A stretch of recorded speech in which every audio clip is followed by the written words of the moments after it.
Hey, I have long hair, like relatively longer than before. What's up? It's the Culture Detective here, investigating your favorite animes. And yeah, list week came early. Oh my god, list week came early. But actually, this is not part of the 2021 list week. Rather, it is part of the 2020 list week because today I'm going to be doing my top seven favorite animes of 2020, and oh, and yes, seven, because I have not watched that many animes in 2020 from 2020. Um, so yeah, I've been wanting to do this video for a very, very, very long time already. But at some point, I realized that there is kind of no point in trying this hard to find all the best animes from 2020.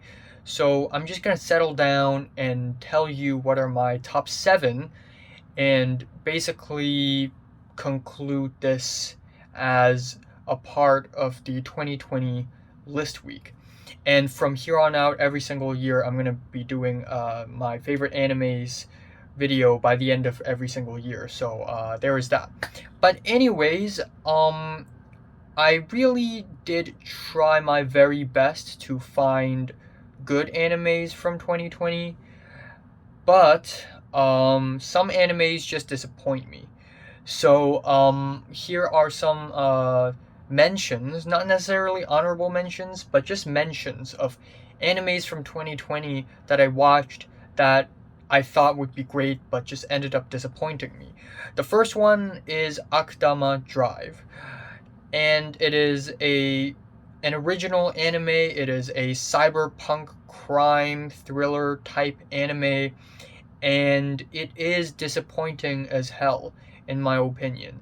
I remember that I gave this anime a 6 out of 10 initially, but now that I'm thinking about it, it's actually like a 5 out of 10, and it's still very generous. The characters are bland, the story is a mess, and the only saving grace for Akdama Drive is the art style. The art looks great, but even so, the art style is not that great. It's not groundbreaking or anything. It's beautiful, but it's not beautiful enough to carry the whole show or anything.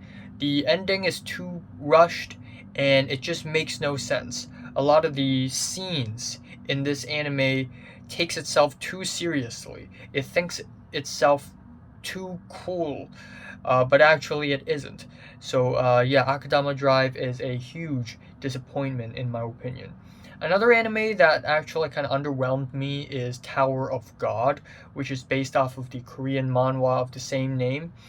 And yeah, while I like some of the episodes, some of the battle scenes are really cool, but again, the characters are one dimensional, and Tower of God makes a mistake that a lot of stories, a lot of animes also make, and it is a terrible mistake, and that is it doesn't have an act 1. In a traditional sense of storytelling, there's an act 1, and that is the exposition. That is to set the normal world, and then the act 2 when the conflict begins, and then in act 3 a resolution. Tower of God doesn't have an act 1. We are immediately plummeted into the story, and we are not given any explanation, we are not given any background or context, and it just feels really out of place, and it really takes my enjoyment of the show away because I don't even fully understand the scope of the situation. So yeah, unfortunately, these two animes will not be ending up on my list. Another criteria for an anime to end up on a year-end list is that it has to be over for me to put onto the list. So unfortunately, Jujutsu Kaisen will not end up on this list because at the end of 2020, it's not even over yet. And same goes for a TV show. If a TV show starts in December of a year and then goes like continuously airs throughout January of the next year, it will not be counted as a TV show of the original year, but the next year. At least that is how I do it, because it's not even over yet.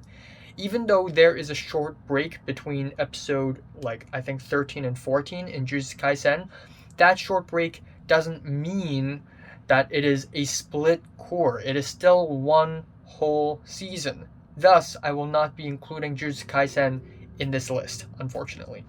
And then there are animes that I want to watch, but I, at the end, did not watch because apparently it's not as good as it seems to be, like Sing Yesterday to me and Decadence. And finally, there are animes that I want to watch, but they are sequels, and I don't want to spend like months just watching all its prequels so that I could get to the point and watch the sequel that is released in 2020. Animes like Haikyuu to the top, Chihaya Furu 3, and Oregairu Season 3 are also three sequels that might end up on this list if I had watched them, but I haven't, so I can't put them here. So, yeah, enough with the mentions. Let's get on with the list. At number 7, I'm giving it to Kakushigoto, My Dad's Secret Ambition. It is kind of a wholesome slice of life comedy about a very caring and loving father and a very innocent young daughter.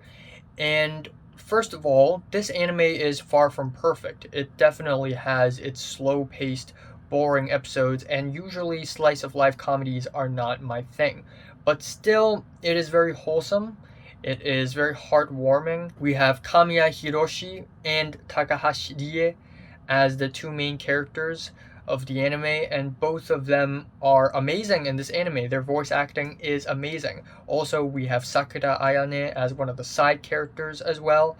I also like the plain and simple art style. I also like the ending, which is unexpectedly dramatic, but it still somehow fits with the rest of the story somehow. Like, it actually feels like it makes sense, and it actually feels like it's tonally consistent. There are some highlights in this anime as well. Certain episodes have some pretty funny jokes that's really nice, and overall it is kind of meta because the main character of this anime is mangaka, so I guess a certain level of passion is inserted into the story as well. So, yes, good anime. Number 6, I'm giving it to Dorohedoro, which is an ultra-violent action slice of life anime. It is super weird, super bizarre, and it is aesthetically one of the most stunning animes I've ever seen. Like, it is visually stunning. The art style, the art in this anime is freaking amazing. There are so many shots of this anime that is worthy of being a wallpaper. There is a lot of beautiful attention to details in the background of this anime. The designs of like buildings and architecture and character designs, their costumes are eccentric, freaky, bizarre, and they are so amazing. They are absolutely whack. They're absolutely like like characters would be wearing hats and masks, and our main characters already wear like a heart mask, like a mask but is a literal heart, or a lizard head. Like one of the main characters have a lizard head, and then there would be side characters whose head is a turkey or a shrimp, and there are just so many other weird quirks and character designs that's just really cool and just visually stimulating. But on top of that, I like pretty much every single characters in the story. This story is written very strangely because we have two clans of characters. We have the two main characters, Nikaido and the Lizard Man. And I'm sorry, I forgot his name. And then the other clan. And they are supposed to be fighting against each other. But in reality, this show doesn't actually have good guys and bad guys because they're all really likable, and they all pretty much share an equal amount of screen time. Going into this anime, I thought it would be an action adventure, but actually it is a slice of life. I guess this is one of the reasons why Dorohedoro may put some viewers off, because they may expect a lot of action, a lot of plot development. But in reality, Dorohedoro is the kind of anime that just screws around. It just kind of beats around the bush, and it's kind of like a slice of life actually, just really violent and gritty and weird. Anyways, at number 5, we have a very pleasant surprise, and that would be another original anime by the name of ID Invaded. Yeah, the first 3 episodes of ID Invaded made the anime seem like it sucks, because it has a pretty generic story about how there's a detective who gets sent into dream worlds and like crack codes and find a murderer. But actually, the story of this anime is so much more sophisticated than that, and after episodes 5 and 6, it really develops into very interesting directions. And towards the end of the anime, it actually gets so much psychological, so much more psychological, and so much more interesting. There are a lot of very, very captivating plot points in this anime. There is an entire back to reality episode, which I really, really love. I also really like the ending. It's not the most grand ending ever, but it is satisfying and it is very conclusive. I like the character arcs. Some of the characters actually develop in very interesting ways. Again, trying hard not to spoil the story here, but some of the characters are actually pretty well written towards the end, and it is a pretty pleasant anime. Again, on the surface, it looks generic as hell, but actually it is really entertaining and pretty interesting. At number 4, I am giving it to Eizo Ken ni wa te o dasuna, or Keep Your Hands Off of Eizo Ken. And this anime is about making anime. It is an anime about making animes. And yes, another very meta anime, because the writing process of this anime is a tribute to the art itself. And it is full of passion, it is full of life, it is very wholesome, and it is also very youthful and energetic. The 3 main characters of this anime have a lot of chemistry together, and they're all really likable. And I really like that this anime shows all of these characters, but it doesn't cheapen them. This anime may not be grand in scale, there isn't a lot of drama in this anime, and that is totally fine, because this anime isn't about being dramatic. This anime is a celebration of the art form, and it's also about production. It is also about motivation. It is also about finding ideas, creating art, and there's just a lot of love being put into the animation and the story writing. There's a lot of creativity to a lot of the scenes. I like the opening sequence a lot. The OP slaps hard. It is wacky and it is fun as hell. And it is an amazing anime. And then at number 3, I'm giving it to Kaguya-sama Love is War Season 2. So rom-com is not my thing. Rom-com is not my thing. But for some reason, I enjoyed Kaguya-sama Love is War Season 2 a lot. First of all, as far as the comedic moments go, the funny jokes in this season just lands better than many other jokes from other rom-coms. A lot of scenes in this anime is actually quite funny in my opinion, but on top of that, we are also introduced to several new characters, or actually a new character that actually spices up the story even more, and that new character is Iino Miko, who isn't like that great of a character, but because of her presence, the story and the narrative become so much more focused. So there is so much more of a drive to the story. Other than that, we also spent a couple episodes learning more about side characters like Hayasaka Ai. Also, the second last episode, which is basically a huge flashback for the character of Ishigami, who turns out to be a very well-written character, kind of layered, the most layered throughout the entire character ensemble. So yeah, very enjoyable and good stuff. Number two, Great Pretender, another original anime licensed by Netflix. What? And it's actually good? Yeah, this anime completely blew me out of the water when I first watched it. This anime is very over the top. It is about conning people, it is about cheating, and it is fun as hell. It is super entertaining, tightly paced, and it is very international. So few animes are this international. Like, we really jump from country to country and country, and there are so many languages involved, and it's like this anime actually takes it seriously. And there's something special about this anime.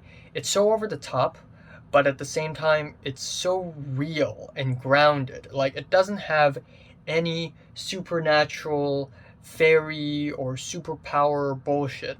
Like, it is very real, but at the same time, it's also very not real. There's a lot of scenes that's just wacky and off the charts, but it's made as if it's actually plausible.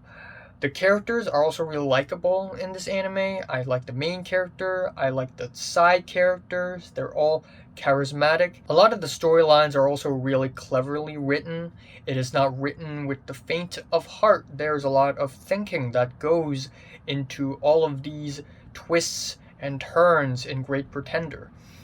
If there's one huge issue I have with this anime, is that it ends off kinda crazy. It really like pulls on my suspension of disbelief.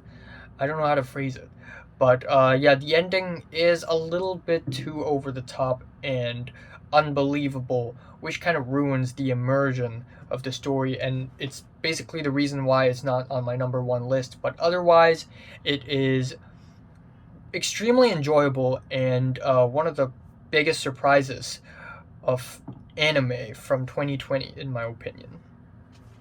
Alright, number one, favorite anime of 2020? I think you know what it is. ReZero, Season 2, Part 1.